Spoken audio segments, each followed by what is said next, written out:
시편 113편 1절에서 9절의 말씀입니다. 할렐루야. 여호와의 종들아 찬양하라. 여호와의 이름을 찬양하라. 이제부터 영원까지 여호와의 이름을 찬송할지로다. 해 돋는 데에서부터 해 지는 데까지 여호와의 이름이 찬양을 받으시리로다. 여호와는 모든 나라보다 높으시며 그의 영광은 하늘보다 높으시도다. 여호와 우리 하나님과 같은 이가 누구리요? 높은 곳에 앉으셨으나 스스로 낮추사 천지를 살피시고 가난한 자를 먼지더미에서 일으키시며 궁핍한 자를 거름더미에서 들어세워 지도자들 곧 그의 백성의 지도자들과 함께 세우시며 또 임신하지 못하던 여자를 집에 살게 하사 자녀들을 즐겁게 하는 어머니가 되게 하시는도다. 할렐루야.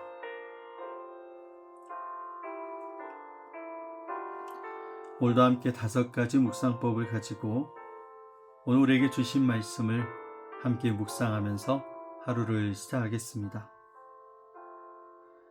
이스라엘 백성에게는 오랫동안 사랑받아온 찬양이 있었습니다.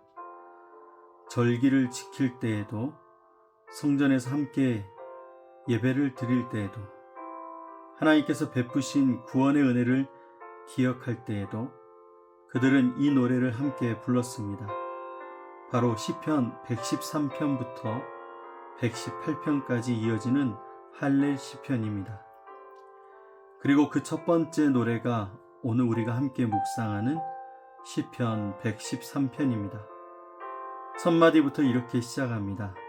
할렐루야, 여호와의 종들아 찬양하라.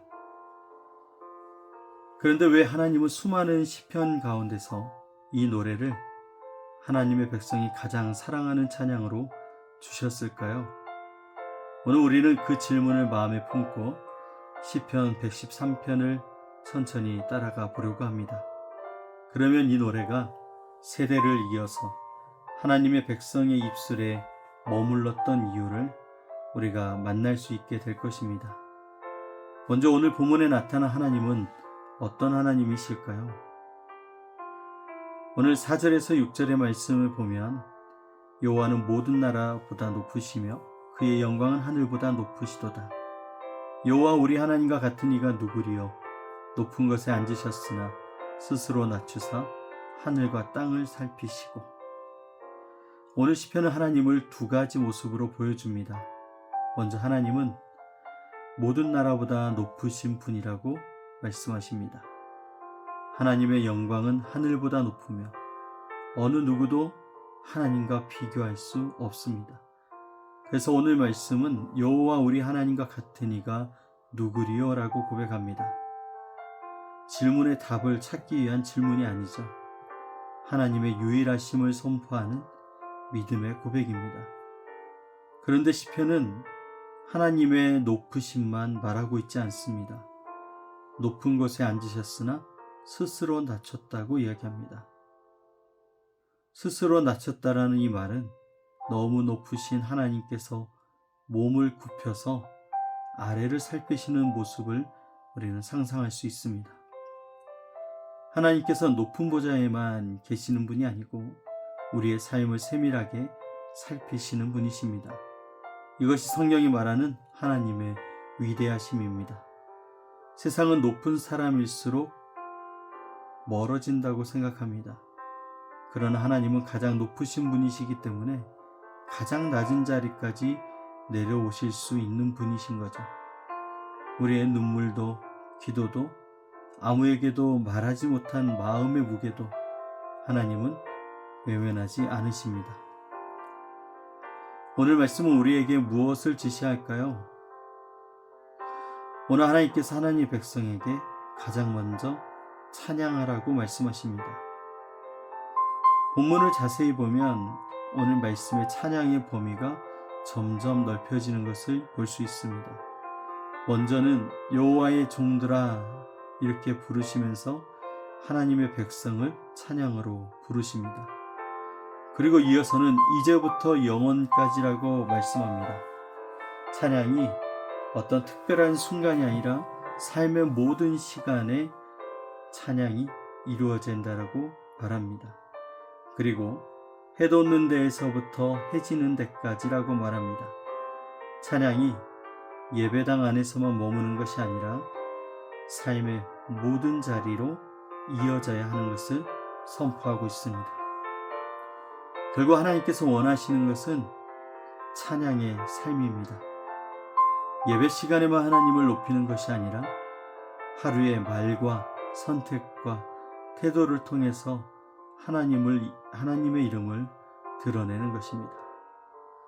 찬양은 노래에서 시작될 수 있지만 삶에서야 완성이 되는 것입니다. 오늘 우리가 회개해야 될 부분은 무엇일까요? 5절과 6절의 말씀 보면 높은 곳에 앉으셨으나 스스로 낮추셨고 하늘과 땅을 살피신다고 말하고 있습니다.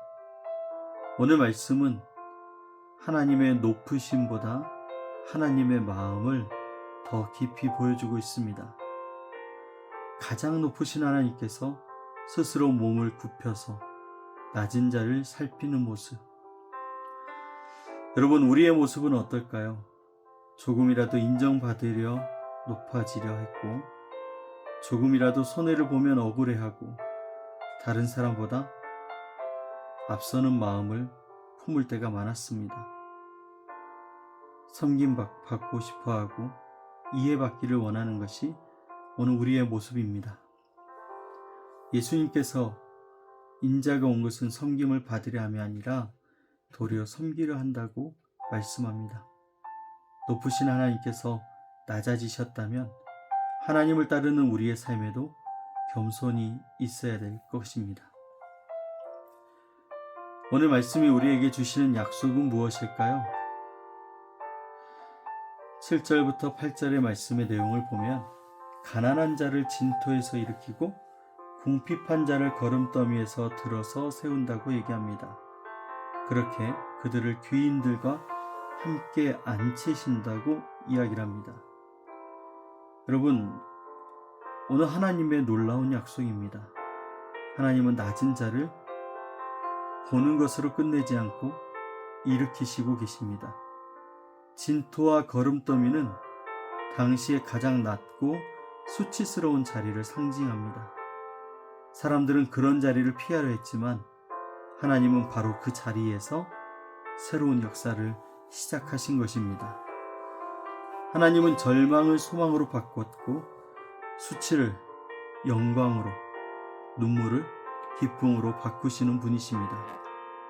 그러므로 하나님의 백성에게는 어떤 자리도 하나님께서 역사하실 수 없는 자리가 아닙니다. 어떤 자리도 하나님께서 역사하실 수 있는 것입니다. 여러분, 오늘 시편은 찬양으로 시작해서 찬양으로 끝을 맺습니다. 그 이유는 하나님께서 변하지 않으시기 때문입니다. 우리의 형편은 매일 달라집니다. 기쁠 때도 있고 낙심할 때도 있습니다. 하지만 하나님은 어제나 오늘이나 동일하십니다. 그렇기에 우리의 찬양도 환경에 따라 흔들리는 것이 아니라 하나님을 향한 믿음 위에서 세워져야 됩니다. 오늘 하루를 시작하면서 한 가지를 마음에 새겼으면 좋겠습니다. 우리는 어떤 상황에도 하나님을 기억하는 사람으로 살아가겠다. 오늘 그 기억이 감사가 되고, 감사가 찬양이 되고, 찬양이 오늘 우리의 삶을 이끌어가게 될 것입니다. 오늘 하루 감사할 이유를 찾기보다 하나님을 먼저 기억하는 자가 되어서 어떤 상황에도 찬양을 잃지 않는 우리의 삶이 되었으면 좋겠습니다. 시편 113편은 할렐루야로 시작하여 할렐루야로 끝이 났습니다.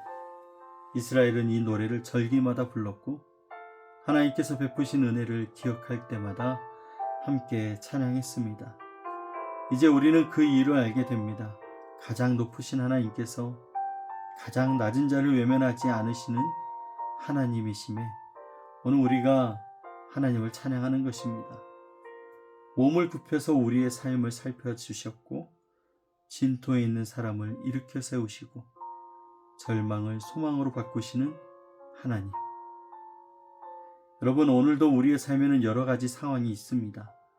그러나 어떤 상황 속에서도 변하지 않는 한 가지, 하나님은 여전히 높으신 하나님이시고 동시에 우리에게 가장 가까이 오시는 하나님이십니다.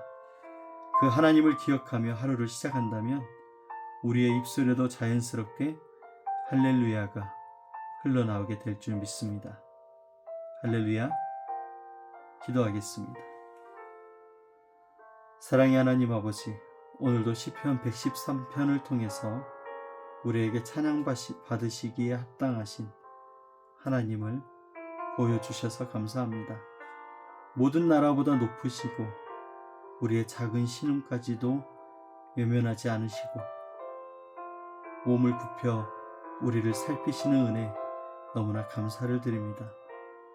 이제 교만한 마음은 내려놓게 하시고 예수님처럼 낮아져서 다른 사람을 섬기는 삶을 살아가게 하여 주옵소서. 혹시 오늘도 진토와 거름더미 같은 자리에 서 있는 성도들이 있다면 그 자리에서도 하나님께서 일으켜 세우시는 소망을 붙들고 살아가게 하여 주옵소서. 오늘도 우리와 함께 하신 하나님, 우리의 길을 인도하시는 성령님, 오늘도 성령으로 충만한 하루 되게 하시고 주님과 동행하는 날이 되게 하여 주옵소서.